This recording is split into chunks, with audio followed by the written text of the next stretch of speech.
समवेत समादरणीय सज्जन वृंद, आदरणीय माताओं तथा भक्तिमती बहनों, आप लोगों को मैं प्रवचन सुनाने के लिए नहीं आया हूँ, क्योंकि मेरा स्वास्थ्य अनुकूल नहीं है। आप लोग वहाँ दर्शन देने के लिए पहुंच जाते हैं, बहुत भीड़ होती है। मैं तो आप लोगों के दर्शन के लिए आया हूँ।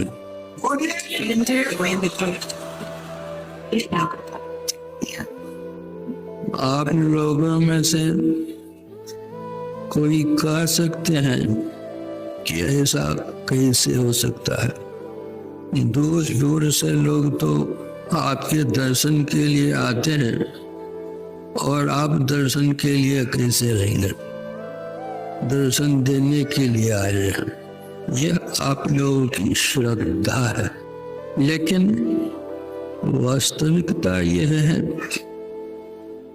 कि मैं आप लोगों के दर्शन के लिए लालायित रहता हूँ। आप कहेंगे यह कैसे संभव है? एक बार भगवान श्री कृष्ण से अर्जुन कुछ वार्तालाप कर रहे थे। वार्तालाप के क्रम में भगवान श्री कृष्ण ने कहा, अर्जुन,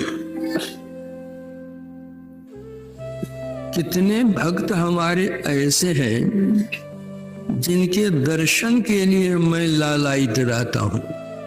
अर्जुन ने कहा कि भगवान, यह तो बिल्कुल उल्टी बात आप कर रहे हैं, ऐसा भी कहीं होता है।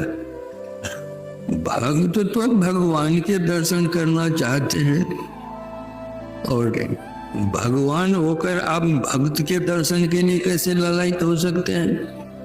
भगवान कृष्ण ने कहा, अच्छा देखो मैं बता देता हूं कि कैसे लालायित हूं।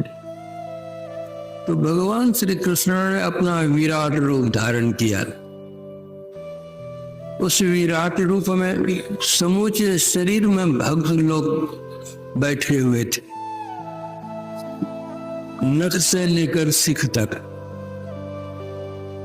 भगवान कृष्ण ने कहा कि अर्जुन, मेरे रूप को देख रहे हो? कहा कि हाँ। क्या देख रहे हो? कहा कि जितने भक्त हैं सबके सब आपके शरीर में है, नीचे से ऊपर तक। भगवान कृष्ण ने कहा कि अर्जुन, आंख से नीचे के अंगों को तो सब कोई देखते हैं, आंख से ऊपर के अंगों को कोई देखते हैं? आंख से ऊपर के अंगों को कैसे देखेंगे? तो कहा, जो मेरे सिर के ऊपर भक्त भी राज है उनको हम कैसे देखेंगे? उन्हीं के लिए लालायित रहते हैं। तो मैंने जो कहा है वो सही कहा कि आप लोगों के दर्शन के लिए मैं लालायित हूं। देखिए, वैदिक धर्म में जितने प्रकार के व्रत या त्योहार हैं, उनके साथ पौराणिक सूत्र तो लगा हुआ है ही, रहता ही है, लेकिन उसके अंदर आध्यात्मिकता भरी रहती है। लोग पौराणिक गाथा को सरलता पूर्वक समझ लेते हैं, किंतु आध्यात्मिक ज्ञान की ओर उनका बहुत कम ध्यान जाता है। जैसे गत कल ही आपके यहाँ षष्ठी पूजा का समापन हुआ है। षष्ठी पूजा में कार्तिक शुक्ल षष्ठी को संध्या काल में सूर्य को अर्घ दिया जाता है। और सप्तमी तिथि में प्रातःकालिक सूर्योदय के समय सूर्य को अर्घ्य दिया जाता है। जो कोई नहीं जानते हैं, कितने लोग खष्टी माई की पूजा कहा करते हैं। वास्तव में खष्टी माई नहीं है, खष्टी तो तिथि है। पूजा सूर्य की होती है। हम लोग जहां रह रहे हैं यह सौर मंडल कहलाता है, सौर जगत कहलाता है। सूर्य के आधार पर ही हम लोगों का जीवन और मरण है। जब तक सूर्य है हमारे शरीर में जीवन रहेगा। हमारे शरीर का कहने का मतलब जितने प्राणी इस सौर जगत में हैं, उनके जीवन की आशा तभी तक की जा सकती है जब तक सूर्य है। अगर सूर्य नहीं रहे तो सौर जगत का एक भी प्राणी नहीं बचेगा, सब के सब समाप्त हो जाएंगे। इसलिए सूर्य देव की पूजा बहुत प्राचीन पूजा है। खष्टी व्रत रखते हैं लोग, जो पूजा करते हैं, जितना नेम से, जितनी निष्ठा से, जितनी पवित्रता से ये खष्टी पूजा लोग करते हैं, अन्य कोई व्रत त्योहार में इतनी पवित्रता पर ध्यान नहीं दिया जाता है। इसमें बड़ी पवित्रता पर ध्यान दिया जाता है। जब कार्तिक शुक्ल के 5 दिन बीत जाते हैं, छठा दिन आता है, छठी तिथि होती है, तो छठी तिथि में लोग अर्घ्य देने के लिए जाते हैं। सूर्य संध्या होती है, चंद्रोदय होता है, होते होते लोग लौटते हैं। सप्तमी तिथि में सूर्य उदय हो रहा है और अर्घ्य देते हैं। भगवान श्री कृष्ण के पुत्र सांब को कुष्ठ रोग हो गया था, तो उन्होंने जम्बू से वैद्य को बुलाया था। इन्होंने सांब को सूर्य की उपासना बतलाई थी और उसके करने से उसका कुष्ठ रोग दूर हुआ था। इसमें आध्यात्मिकता क्या है यह समझिए। जब साधक साधना करने के लिए बैठता है तो उसके सामने घोर अंधकार आता है। यह घोर अंधकार कार्तिक की अमावस्या है। साधक जब साधना करता है, जब मूलाधार, लंग चक्र, नाभि चक्र, हृदय चक्र, कंठ चक्र, इन 5 चक्रों को पार करता है, यानी इन कार्तिक शुक्ल के 5 तिथियों को पार करता है। छठी तिथि अर्थात छठा चक्र आज्ञा चक्र में वह पहुंचता है। वहां पर जो वह ध्यान लगाता है, तो वहां पर ध्यान लगने से उसकी गति ऊर्ध हो जाती है और वह अपने अंदर में चंद्र दर्शन करता है। यही छठी तिथि का अर्घ्य देना, चंद्र दर्शन करके लौटना है। जब साधक और साधना करता है और आगे बढ़ता है, अर्थात संसदल कमल को पार कर जाता है, त्रिपुटी में पहुंचता है, तब उसको सूर्य दर्शन होते हैं। यही है सप्तमी तिथि। छठा चक्र के बाद सहस्त्रदल कमल, सूर्य दर्शन त्रिकुटी में। यह असली सूर्य की पूजा है। गुरु महाराज की भी वाणी में आया है, त्रिकुटी में सूर्य उगे हो। तो जो इस सूर्य के दर्शन करते हैं, यही षष्ठी व्रत, सूर्य व्रत, आध्यात्मिक ज्ञान का रहस्य छिपा हुआ है। अभी जो आप लोगों ने पाठ सुना है, मैं भी वहां से बैठा बैठा सुन रहा था। क्या सुनाया गया? रामचरितमानस में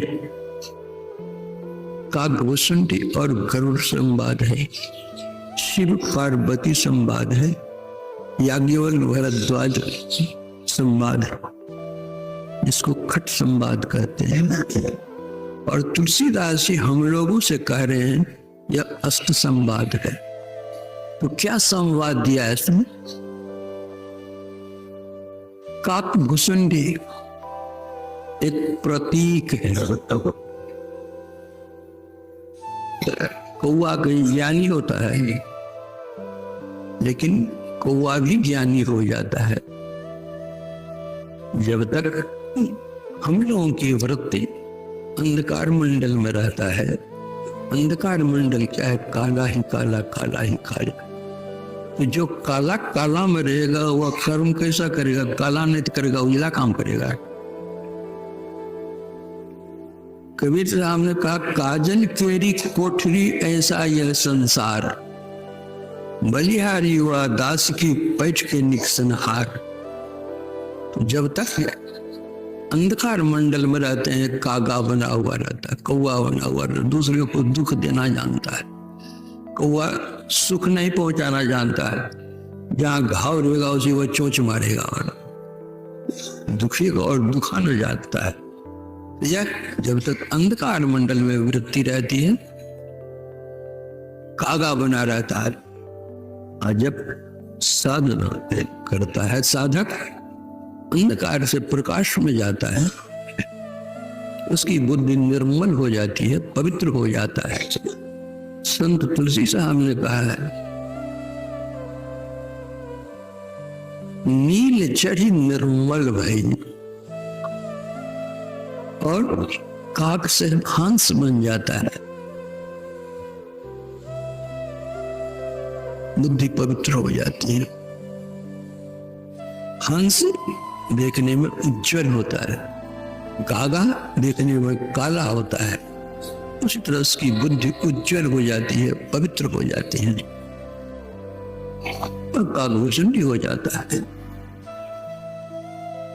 वो क्या करता था? जप करते थे, मानस जप करते थे, मानस ध्यान करते थे, दृष्टि साधन करते थे, नादान संधान करते थे और सत्संग करते थे।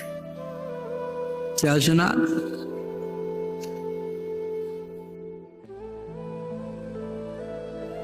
जाप यज्ञ पाकर कर करी। वह जाप यज्ञ क्या है? वही जप यज्ञ है। जप रूपी यज्ञ जो आप लोग मानस जप करते हैं, वही मानस जप काकभूषुंडी जी करते।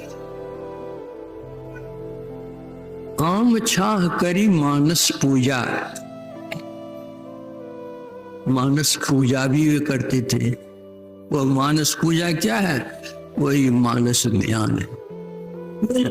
अति पावन गुरु मंत्र मन मन जाप जपो, उपकारी गुरु रूप को मानस ध्यान थपो। यही काम काकभूषुंडी जी करते थे। फिर और क्या करते थे? पीपर तरुतर ध्यान सो धरई। पीपर वृक्ष के नीचे फिर ध्यान करते थे। तो मानस ध्यान तो ही गया था, फिर और क्या करते थे? कौन ध्यान करते थे? क्या तो मानस ध्यान स्थूल सगुण साकार ध्यान है। उसके बाद जो ध्यान फिर कहते कर रहे थे काकभूषुंडी जी, वह क्या कर रहे थे? वह ज्योतिर्ध्यान करते थे और नाद ध्यान करते थे। इन सब क्रियाओं को करने के लिए अपने को सुरक्षित रखने के लिए अवलंब कुछ चाहिए, और वह अवलंब है सत्संग। जिसको सत्संग का आधार मिल जाता है उसका सुधार होता है, और भजन करके एक दिन उसी का उद्धार हो जाता है। हम लोगों के जो गुरुदेव थे, हम लोगों को भी उन्होंने यही क्रिया बतलाई है। अगर हम लोग भी कागभूषुंडी बनना चाहते हैं, कागा से हंस बनना चाहते हैं, तो हम लोगों को भी नित्य नियमित रूप से इसका पालन करना चाहिए। करेंगे तो एक न एक दिन उद्धार होना निश्चित। यही सूर्य पूजा है। मैत्रेय उपनिषद में लिखा है, हृदाकाशे चिदादित्य सदा भासति भासति नास्तमेति न चौदेति कथम संध्यामुपस्मय। एक ब्राह्मण थे और ब्राह्मणों की तरह वह पूजा पाठ चंदन अक्षत से नहीं किया करते थे, बैठकर ध्यान करते थे। उनकी पत्नी जो घूमने फिरने के लिए अड़ोस पड़ोस में जाती तो उनकी सखी सहेली कहा करती, चले तुम तो है ब्राह्मणी है, तुम्हारा विवाह हो गया शूद्र से, न कुछ पूजा करता है, न पाठ करता है, न जप करता है, न तप करता है, न कुछ नहीं करता है। कब स्नान करेगा कोई ठिकाना नहीं, कब पूजा करेगा ठिकाना नहीं। तो अपने पति से आकर के वह कहती तो पति ब्राह्मण को मुस्कुरा देते। जब बार बार उपालंब सुनने को मिला तो एक दिन आकर रोने लगी अपने पति के सामने, मैं कहती हूँ और आप सुनते नहीं है, सब हमारी निंदा करते, आपकी निंदा करते। अरे देवी तू जानती नहीं है, अरे सूर्य जब उदय होता है तब संध्या करते हैं लोग, क्योंकि रात का अंत है और दिन का आरंभ है, उस संधि काल को संध्या कहते हैं। जब दिन का अंत होता है, रात का आरंभ होता है, उस काल को भी संधि काल को संध्या कहते हैं। और एक पूर्वाह्न का अंत होता है और अपराह्न का आरंभ होता है, उसको मध्याह्न काल की संध्या कहते हैं। ये त्रिकाल संध्या कहते हैं। सूरज के उदय होने में, दोपहर में जाने पर और अस्त होने पर। तो जिसको उदय होता है और अस्त होता है वह न त्रिकाल संध्या करेगा। हमारे अंदर हृदयाकाशे चिदादित्य सदा भासति भासति, हमारे अंदर तो सूर्य बराबर उगा ही रहता है। हम किसका ध्यान करेंगे सवेरे सांझ संध्या।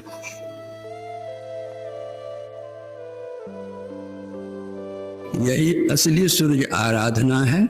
जब तक इस आराधना को नहीं जानते तब तक इसी में लगे। पवित्रता से नहीं है। कितना खान पान पवित्र होता है। माई लोग एक दिन खरना करती है, दूसरे बाल भरती है, तो किसी किसी पवित्रता पूर्वक जितनी चीजें जो बनाती है बड़ी पवित्रता से बनाती है।